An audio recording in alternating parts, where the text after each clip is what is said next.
Good morning students, how are you? Fine बच्चों। Students, जैसे हमें पता है कल हमने क्या कंप्लीट किया था, हमारा पीरियोडिक टेस्ट हमने सेकंड कंप्लीट किया था।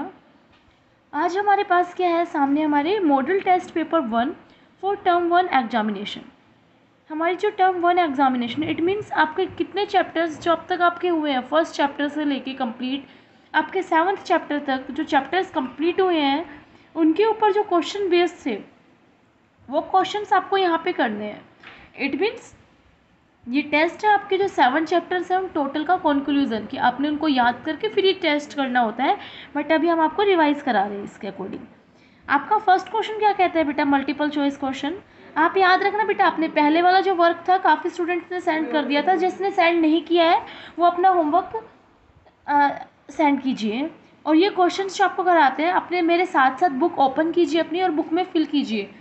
ओके, उसके बाद फिर जो क्वेश्चंस आते हैं आपके नेक्स्ट, जो आपको नोटबुक में करने हैं वो आपको बता दिए जाएंगे। ठीक है, जो नोटबुक में नहीं करने वो यहाँ पे आपको ऐसे करने हैं।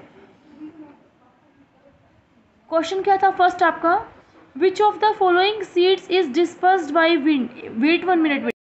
हाँ बेटा, आपका फर्स्ट क्वेश्चन क्या था, which of the following seed is dispersed by wind, कि इनमें से आपके किस प्लांट के जो सीड्स होते हैं वो आपके हवा के द्वारा बिखेरे जाते हैं, डिस्पर्स किए जाते हैं। तो बेटा किसके किए जाते हैं, आपके डैंडेलियन। किसके किए जाते हैं बेटा, आपके डैंडेलियन। आपका ये आपका जिसके सीड्स होते हैं वो आपके विंड डिस्पर्स करती है। ओके, सेकंड आपको कहता है, which of the following disease is caused by deficiency of vitamin D.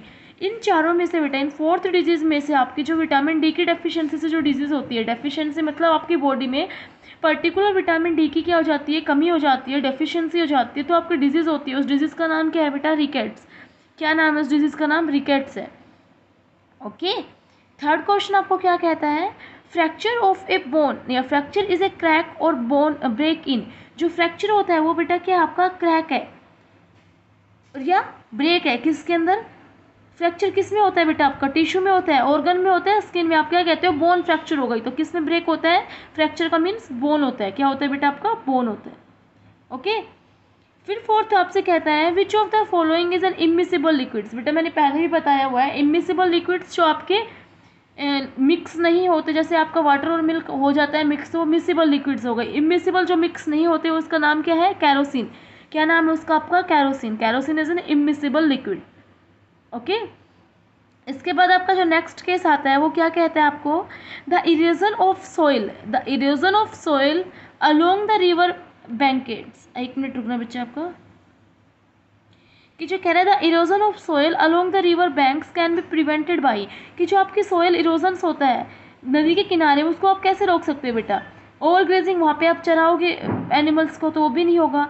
Flowing, वहाँ पे आप फ्लो कर दोगे तो भी नहीं होगा। बिल्डिंग एम्बैंकमेंट्स, वहाँ पे आप क्या लगा देते हो, आप सीमेंट्स के क्या बना देते हो बेटा, आप किनारे बना देते हो। ठीक है, बिल्डिंग आप एम्बैंकमेंट्स, वहाँ पे आप उनके एक पर्टिकुलर बाउंड्री बना देते हो कि इसके अंदर आपको पानी फिक्स होना है, और वो मटेरियल यूज़ करके, बिल्डिंग वाला मटेरियल, सीमेंट्स आपके, ठीक है, आपके ये बोल सकते हैं आयरन पाइप्स वगैरह यूज़ करके आप वहाँ पे उनकी बाउंड्रीज बनाते हो, उसको क्या बोलते हैं, बिल्डिंग एम्बैंकमेंट्स। इससे आपका सोइल इरोजन आप बचा सकते हैं।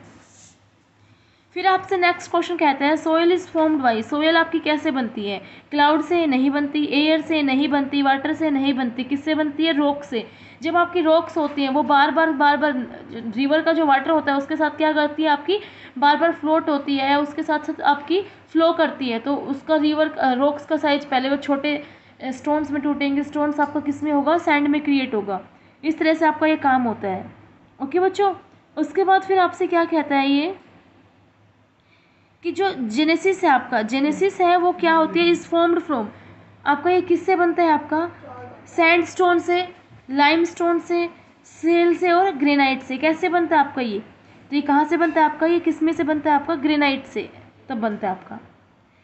फिर कहता है आपका, which of the following animals lives in fresh water. बेटा आपको पता है ऑक्टोपस, सी हॉर्स और व्हेल, ये आपके साल्टी वाटर में रहती है, सी वाटर में रहती है। जो फ्रॉग होता है वो आपके फ्रेश वाटर में रहता है। फिर आपसे नेक्स्ट क्वेश्चन कहता है, there is a little molecular intermolecular space between the molecules of, कि आपका जो एक लिटिल आपका क्या होता है, इंटरमोलिकुलर स्पेस किस में होता है, आपने कल भी क्वेश्चन किया था, ये मोलिक्यूल्स के बीच में थोड़ा कम स्पेस किस में होता है बेटा, लिक्विड्स के केस में। किस में होता है आपका, लिक्विड के केस में। नेक्स्ट आपका कहता है चोक इज ए फॉर्म ऑफ, चोक किससे बना हुआ है बेटा, लाइमस्टोन का फॉर्मेट है। क्या है आपका चोक, क्या है आपका एक तरह से लाइमस्टोन है। ओके, कर लोगे आप इतना। एमसीक्यू क्वेश्चन आपको ये अपने किस में करने हैं, आपको एमसीक्यू क्वेश्चन अपनी बुक में फिल करने हैं और आपको लर्न अपने करने हैं साथ के साथ। आपका first fill in the blanks क्या आता है बच्चा, monarch fill in the blanks fly from Canada to Mexico. बेटा मोनार्च क्या थी आपकी, एनिमल था, बटरफ्लाई थी, इंसेक्ट था, क्या था, तो मोनार्च क्या थी आपकी, बटरफ्लाई, जो एक माइग्रेटरी बर्ड था, जो कहाँ से कहाँ फ्लो करता है, कनाडा से मैक्सिको में फ्लो करता है।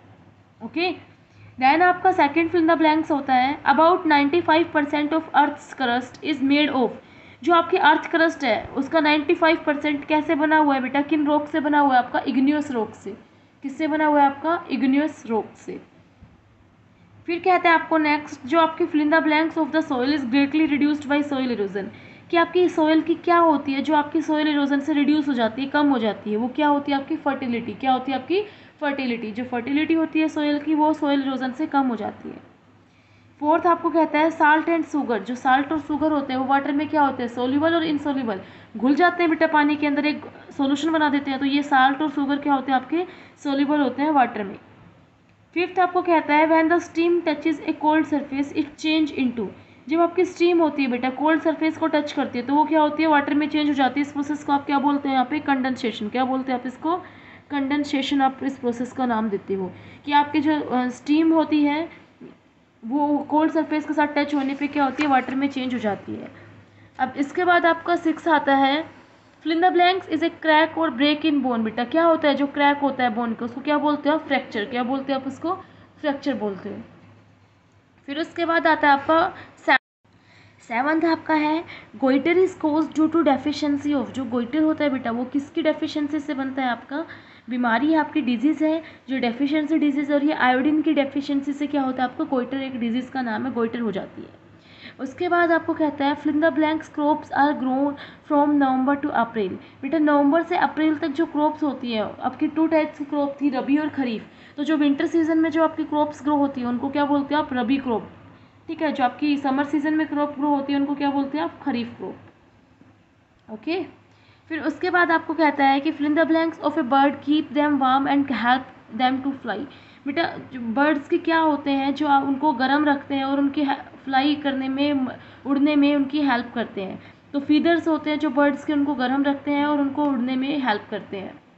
उसके बाद आपका 10th आता है fill in the blanks the indiscriminate feeling of the trees. बेटा जो बिल्कुल टॉलरेट करने वाली फीलिंग नहीं होती ट्रीज़ की वो क्या है, डिफॉरेस्टेशन। आप जो प्लांट्स को निर्दयता से, बिल्कुल बेरहमी से जो कट करते जा रहे हो उस प्रोसेस को क्या बोल रहे हो आप, डिफॉरेस्टेशन बोल रहे हो। ठीक है, फिर उसके बाद आपसे कहता है आपको इन मिनरल्स के नाम बताने। बेटा मिनरल्स क्या है आपके, ये क्या है बच्चे आपका, ज्वेलरी आपको दिख रही है, येलो ज्वेलरी है, तो येलो ज्वेलरी किससे बनी है आपकी, गोल्ड से बनी है, तो यहाँ पे आपको क्या आएगा, गोल्ड फिल होगा। ये सिल्वर के हैं तो आपको यहाँ पे सिल्वर फिल होगा। आपका गेट किसका बना हुआ है, आयरन का बना हुआ है। आपके यूटेंसिल्स से, किचन यूटेंसिल एल्यूमिनियम के होते हैं। यहाँ पे आपको दिखाई दे रहा है ये आपका कोयला है जिसको आप क्या बोलते हो, कोल बोलते हो, या आप इसको कार्बन बोलते हो। ठीक है, ये आपको करना है। ये था आपका काम, सी क्वेश्चन तक आपको जो करना है बुक में। अब ये जो डी क्वेश्चन आएगा जो आज हम करेंगे, इस क्वेश्चन को आपको कहाँ करना है, अपनी नोटबुक में। क्वेश्चन और आंसर अपनी नोटबुक में करने हैं। ठीक है, तो आपको बोलता है बच्चा two animals that have a shell as a body covering. बेटा आपको दो एनिमल्स के नाम बताने जिनकी बॉडी कवरिंग पे क्या है, आपकी शैल की तरह आपका जो शैल होता है वो बॉडी कवरिंग पे है। तो तीन बताए थे बेटा मैंने आपको, टोटोइज, टर्टल और स्नेल। तो आपको ओनली टू लिखने हैं, टू राइट करने आपको, टोटोइज और टर्टल। क्या आ गया आपका, टोटोइज और turtle. Okay, then your second question is two disease caused by bacteria. आप टू डिजीज बतानी है आपको जो किसकी वजह से होती है, बैक्टीरिया की वजह से होती है। तो आपको काफ़ी डिजीज होती है, आप कोई भी दो याद कर सकते हो, टाइफाइड और कोलेरा। क्या कर सकते हो आप, टाइफाइड और cholera. These are two disease that is caused by the bacteria. Okay, bacteria is a type of microbes. Then आपका क्वेश्चन क्या कहता है आपको कि two activities, two human activities that cause soil erosion. आपको दो ह्यूमन एक्टिविटीज़ बतानी जो क्या करती है आपके सोइल इरोजन में यूज़ होती है। वो क्या थी, हमने पहले भी की थी क्वेश्चन में, डिफॉरेस्टेशन और ओवर ग्रेजिंग। क्या था आपका, डिफॉरेस्टेशन और ओवर ग्रेजिंग। ओके स्टूडेंट्स, अब आपका नेक्स्ट क्वेश्चन क्या था हमारा, टू एग्जाम्पल्स ऑफ क्वेश्चन आपका फोर्थ है, to examples of metamorphic rocks. आपको टू एग्जाम्पल्स बताने किन के, मेटामॉर्फिक रॉक्स के। तो जैसे आपने चैप्टर में पढ़ा था, बिल्कुल सिंपली आप बोल सकते हैं मेटामॉर्फिक एग्जाम्पल्स मार्बल और slate, these are two examples of the metamorphic rocks. आप अपने आंसर में फिल कर लीजिए। फिर आपका फिफ्थ क्वेश्चन आता है, two animals whose bite can cause rabies. बेटा ऐसे दो एनिमल्स के नाम बताने हैं जिनके काटने से आपको क्या हो जाता है, रेबीज हो सकता है।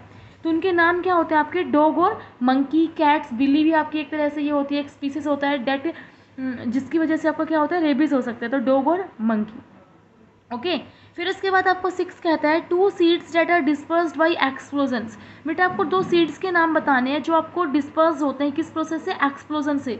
तो आपके काफ़ी सीड्स हैं, बीन वगैरह भी होते हैं आपके, तो इस तरह से आप कर सकते हो, पी और पोपी, पी और poppy, these are two seeds that are dispersed by the explosion.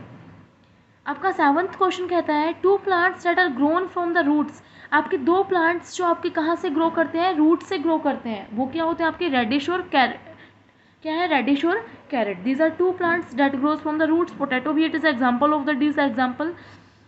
आपका एट्थ क्वेश्चन कहता है, two animals that have 6 legs. आपको दो एनिमल्स के नाम बताने जिसके पास क्या होती है बेटा, 6 लेग्स होती है एंड कैन फ्लाई, और वो फ्लाई कर सकता है। तो मैंने बताया था इंसेक्ट्स के टाइप में ग्रास होपर और बटरफ्लाइज। आप क्या बोलोगे, ग्रास होपर और बटरफ्लाइज, ओके। आपका नाइन्थ क्वेश्चन कहता है आपको, the gas dissolve in soft drinks to make them fizzy. बेटा जो गैस सॉफ्ट ड्रिंक्स में डिजोल्व होती है और उसको फिजी बनाती है, वो गैस का नाम क्या आपका, कार्बन डाइऑक्साइड। क्या आपका, कार्बन डाइऑक्साइड, ओके। उसके बाद आपका 10th क्वेश्चन है, to examples of the metallic minerals. की मेटेलिक मिनरल्स के टू एग्जाम्पल्स क्या है, गोल्ड और सिल्वर। ये तो बेटा आपके क्वेश्चन है जो आपको क्या करने हैं, 10 क्वेश्चन आपको नोटबुक में करने हैं। ई पार्ट हम करेंगे नेक्स्ट वीडियो के ड्यूरिंग। आज आपका काफ़ी काम हो चुका है आपका। बेटा आप काम क्या है, सारे स्टूडेंट्स मुझे होमवर्क करके सेंड करोगे और इनको लर्न करोगे साथ के साथ। आज लाइव क्लास में आपसे यही क्वेश्चंस पूछेंगे, ठीक है। तो वीडियो के ड्यूरिंग आपको लर्न हो जाने चाहिए, कोई प्रॉब्लम क्रिएट नहीं होनी चाहिए आपको, ठीक है बेटा। I hope all of you enjoy your science studies, ठीक है। आप सभी इन्जॉय कर रहे हैं साइंस स्टडीज़ का, और मैं आपसे बिल्कुल इतना एक्सपेक्ट करती हूँ कि आप मेरी मेहनत देखेंगे, कोशिश देखेंगे, और आप लाइव क्लासेस अटेंड करेंगे कि हमारी मैम हमसे इतनी रिक्वेस्ट करती है तो हमें अटेंड करनी चाहिए, ठीक है। तो मैम की रिक्वेस्ट को एक्सेप्ट कीजिए और लाइव क्लासेस अटेंड कीजिए। थैंक यू बेटा।